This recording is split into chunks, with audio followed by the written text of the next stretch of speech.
The only way the mirror will be able to smile at you is if you smile first. If you are waiting for the outer reality to change to make a difference in your life, you will wait forever. But when you decide to change, no matter what's going on around you in the reflection, that is proof of true change, because you're not making your change conditional on what's going on in the outer reflection. So the idea is for you to start relaxing the old definitions and realize at any given moment what definitions you are applying to things that don't work for you, and start applying definitions that do.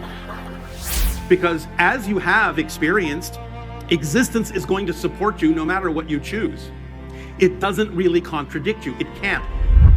Again, in the same way that the mirror can't contradict you for whatever your facial expression is. It has to give you back what it is you're giving off.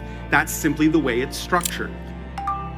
So if it has supported you when you're frowning and given you negative synchronicity, why wouldn't it support you when you decide to smile and get positive synchronicity? It will not contradict you. It absolutely will not, because it's waiting for you to determine who you are, what state of being you prefer, so it can reflect that to you.